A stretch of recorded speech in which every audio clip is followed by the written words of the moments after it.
मैं Gautam Prasad Sahu, assistant professor, Ram Lakhan Singh Yadav college.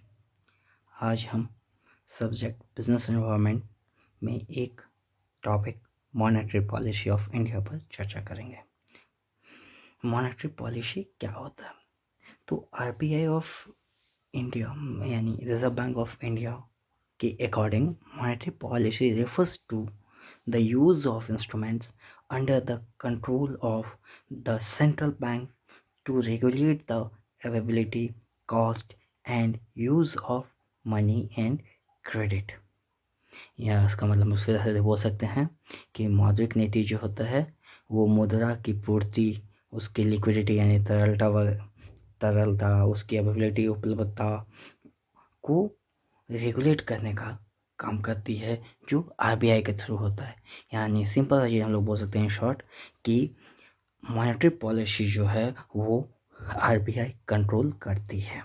किसी भी कंट्री की मॉनेटरी पॉलिसीज उस पर्टिकुलर कंट्री की सेंट्रल बैंक्स कंट्रोल करती है। तो इस मॉनेटरी पॉलिसी में डेफिनेशंस के अकॉर्डिंग अगर हम लोग देखें तो मेन एलिमेंट्स क्या होता है? तो first, it regulates stock and growth rate of money supply, यानी मनी सप्लाई का ग्रोथ रेट और उसके स्टॉक को रेगुलेट करता है। मतलब मार्केट में कितना क्वांटिटी में मनी अवेलेबल है, अवेलेबिलिटी है और कितना स्टॉक है या उसका ग्रोथ क्या है उसको देखता है। दूसरा, determines the allocation of loans among different sectors, किस किस सेक्टर्स को क्या क्या लोन देना है, एलोकेट कैसे करना है, इसका डिसीजंस होता है, इसका डिटर्मिनेशन होता है। फिर next, regulate the entire banking system of the economy, मतलब ये किसी भी कंट्री के इकोनॉमी के पूरे इकोनॉमिक सिस्टम में जितने भी बैंकिंग होते हैं वो सभी को रेगुलेट करता है। यानी इसीलिए इसको बोलते हैं बैंकर्स बैंक, यानी सभी बैंक्स को ये कंट्रोल करती है।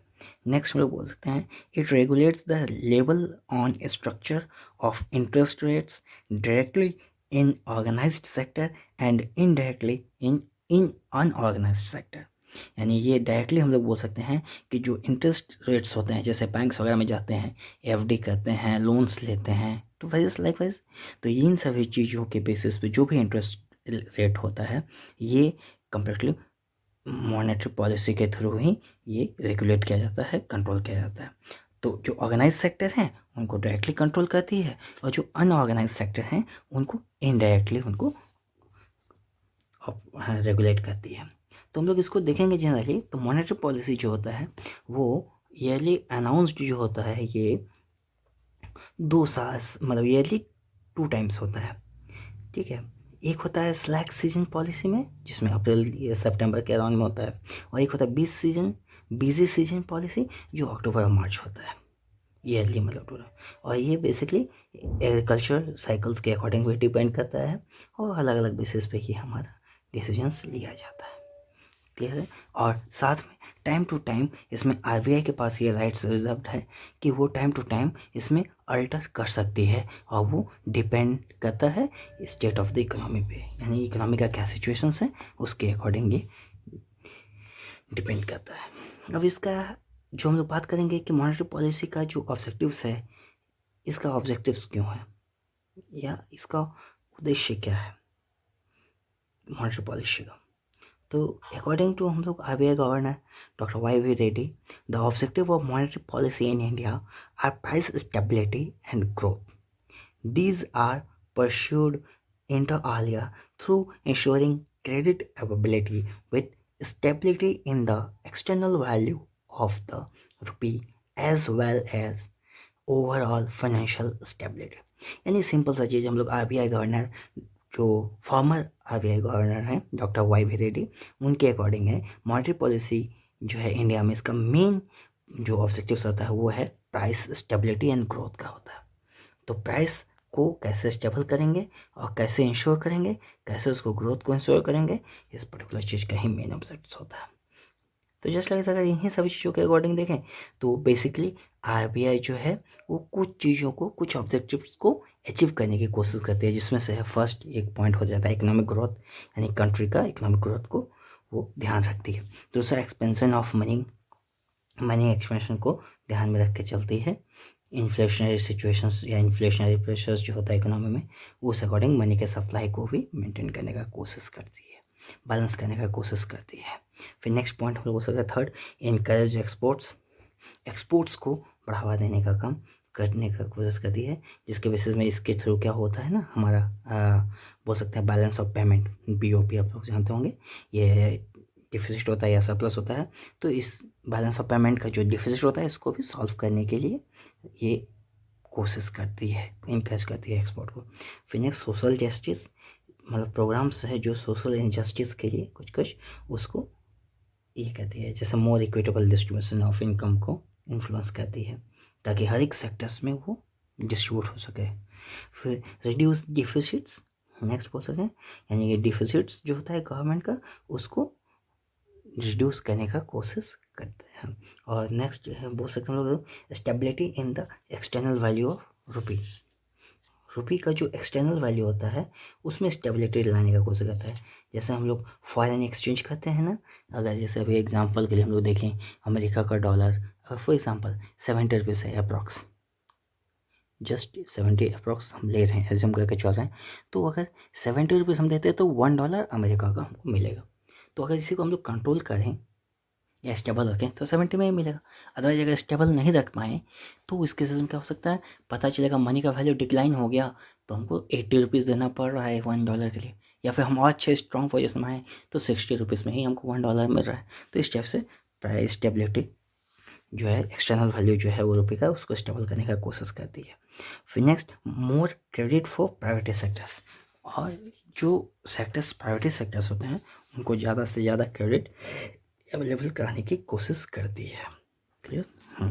अब आते हैं हम लोग इसमें टेक्निक्स या फिर हम लोग बोल सकते हैं इंस्ट्रूमेंट्स ऑफ मॉनेटरी पॉलिसी, मतलब मॉनेटरी पॉलिसी के क्या क्या इंस्ट्रूमेंट्स हैं या क्या क्या टेक्निक्स हैं जिसके थ्रू ये अपनी ऑब्जेक्टिव्स को अचीव करती है या कंट्रोल करती है। तो इसमें हम लोग देखते हैं बेसिकली इसको दो कैटेगरीज में हम लोग डिवाइड करते हैं। जो इंस्ट्रूमेंट्स ऑफ मॉनेटरी पॉलिसी है, इंस्ट्रूमेंट्स ऑफ मॉनेटरी पॉलिसी या टेक्निक्स ऑफ मॉनेटरी पॉलिसी, इसको हम लोग दो तरीके से डिस्ट्रीब्यूट करते हैं, यानी दो तरीके से क्लासीफाई करके हम लोग स्टडी कर सकते हैं।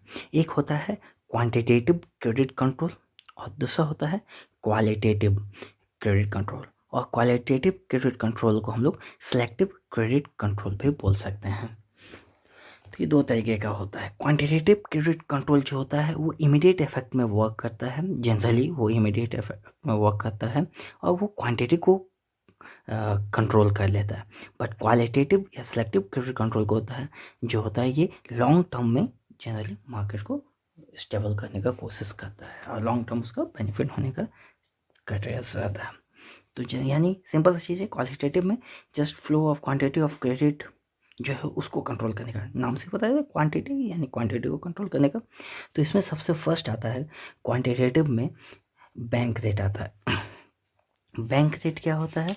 तो bank rate is the interest rate at which the RBI bank gives us short term loans to other banks on the banking of approved securities. या सिंपल सेंस में बोल सकते हैं कि बैंक रेट जो है ये जिस रेट पे RBI कमर्शियल बैंक्स को लोन प्रोवाइड करती है वो बैंक रेट होता है। क्लियर है? और अभी के समय में लोग जाएं एट परसेंट, तो एट परसेंट में 4.65% हमारा बैंक रेट है। और ये day to day time to time ये चेंज होता था, अल्टर होता था जब जब गवर्नमेंट RBI की मॉनेटरी पॉलिसी इन्फोर्स होती है। जैसे मैंने पहले बताया था कि एवरी 6 मंथ मतलब ईयरली ट्वाइस होता है और एज पर द सिचुएशंस वो ज़्यादा हो सकता है। तो ये बैंक रेट हुआ पहला, क्योंकि जैसे बैंक रेट में क्या होता है कि जिस रेट से डिस्काउंट, इसको हम लोग सेंस में डिस्काउंटिंग रेट भी बोलते हैं या डिस्काउंट रेट भी बोलते हैं। Clear?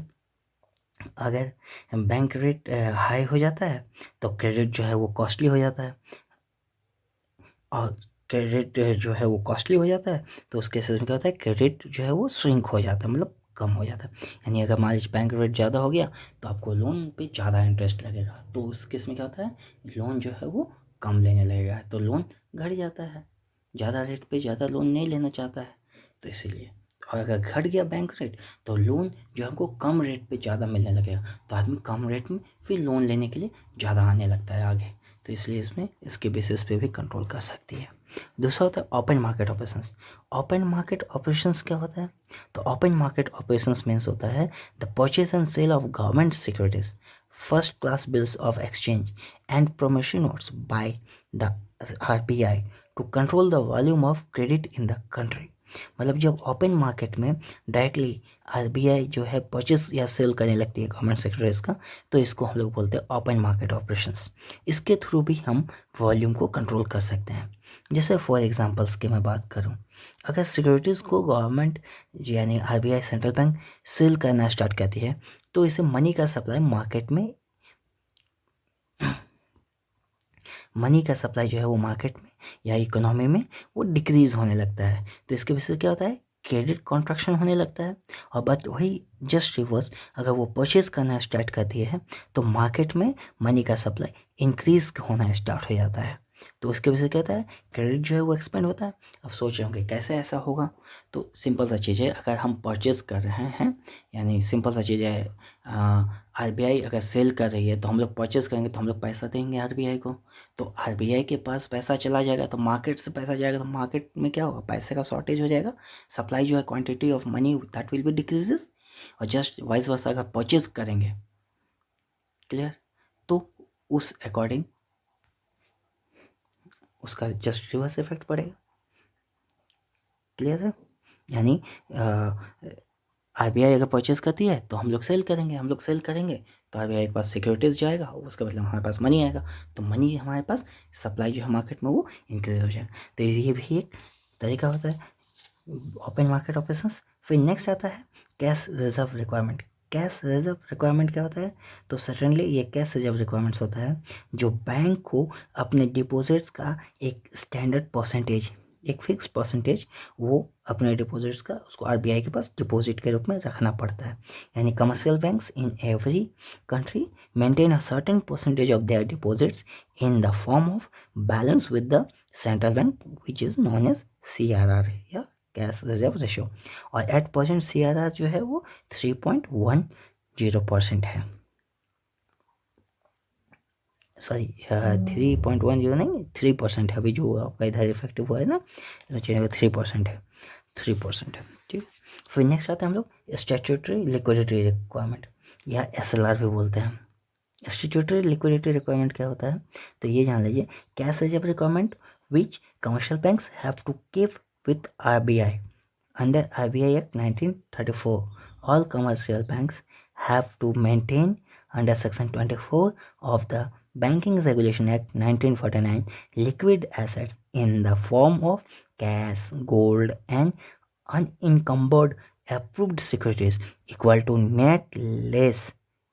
equal to not less than 25% of their total demand and time deposit liability.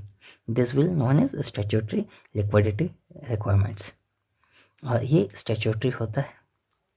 Cash reserve requirements जो होता है उसके अलावा एडिशन में ये बैंक्स को रखना होता है, कमर्शियल बैंक्स को रखना होता है। और जो अभी हम लोग देखेंगे, अभी एट परसेंट जो SLR है वो 18% है, 18% है, जो कि उन लोग को रखना पड़ता है। क्लियर है? फिर नेक्स्ट आता है रेपो रेट। इसमें दो चीज़ें आती है, एक रेपो रेट, एक रिवर्स रेपो रेट। तो रेपो रेट जो होता है interest rate at which commercial banks can borrow funds from RBI से लोन लेती है, उसके लिए जो भी इंटरेस्ट पे करती है that will be the repo rate. और reverse repo rate means interest rate given by RBI on deposits made by commercial banks with it. यानी अगर कमर्शियल बैंक्स अगर डिपॉजिट जमा करती है RBI के पास तो उसमें जो रेट मिलता है उसको हम लोग बोलते हैं रिवर्स रेपो रेट। अभी एट परसेंट हम लोग चलें तो रेपो रेट जो है वो 4.40% है और रिवर्स रेपो रेट 3.75% है, 3.75% है। और ये जो है रेपो रेट जो है वो अभी जो प्रेजेंट में जो चल रहा है वो 27 मार्च 2020 से इफेक्टिव है 4.40%। बट वहीं रिवर्स रेपो रेट जो है अभी जस्ट प्रीवियस कुछ दिन पहले 17 अप्रैल 2020 को हुआ था रिवाइज, और जो कि 3.75 है। ठीक है। और ये भी हमारे बैंक के क्रेडिट कंट्रोल को इफेक्ट करता है।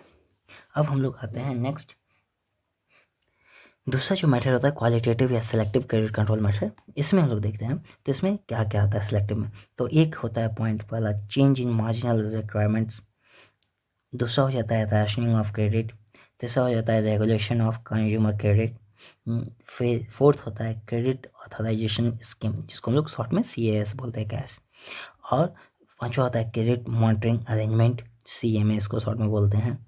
फिर सिक्स होता है मोरल परसोशन यानी नैतिक दबाव, और सातवां होता है डायरेक्ट डीलिंग, आठवां होता है सीलिंग ऑन लोन, और नौ होता है new loan system for delivery of bank credit. जो चेंज इन मार्जिनल रिक्वायरमेंट्स मतलब जब भी हम लोग कभी लोन लेने जाते हैं तो जो कि कोई भी लेंडिंग करेंगे, लोन्स देने का काम करेंगे, तो उसके बदले में कमर्शियल बैंक्स जो है एक मिनिमम मार्जिन अमाउंट चाहती है कि वो कस्टमर जो है वो डिपॉजिट करे। तो है मिनिमम मार्जिन अमाउंट जो रिक्वायरमेंट्स होता है दैट विल बी द, वही बोलते हैं हम लोग मार्जिनल रिक्वायरमेंट्स। उसमें भी चेंज करके भी हम लोग का हो सकता है कि जैसे 20% आपको मार्जिन अमाउंट देना पड़ेगा, 50% देना पड़ेगा, तो उसके अकॉर्डिंग आपको लोन सेंक्शन किया जाएगा लाइकवाइज।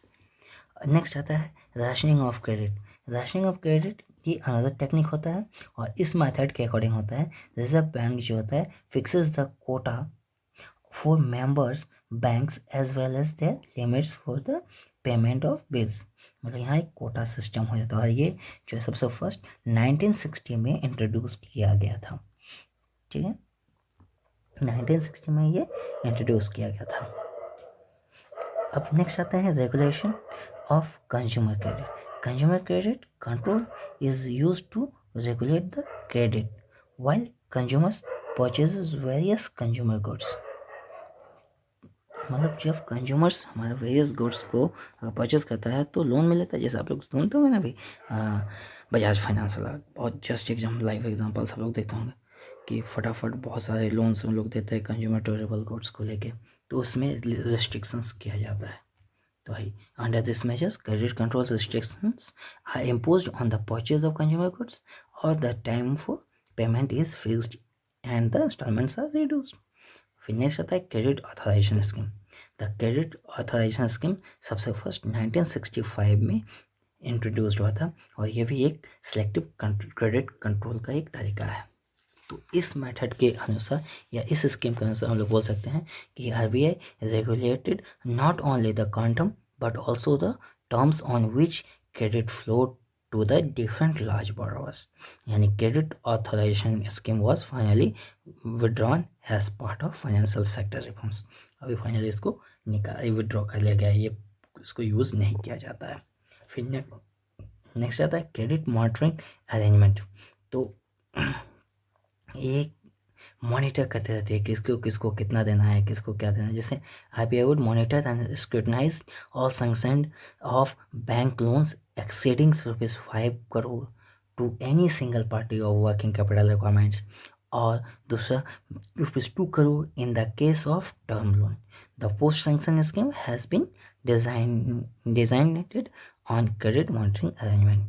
यानी ये देखते रहती है, स्क्रूटनी करते रहती है कि किसको कितना दिया गया है और क्या है उसका सिचुएशंस और कैसा पेमेंट्स का रिक्वायरमेंट्स है, कैसे चल रहा है, टाइम टू टाइम उसको अवेयर कर रही होती है।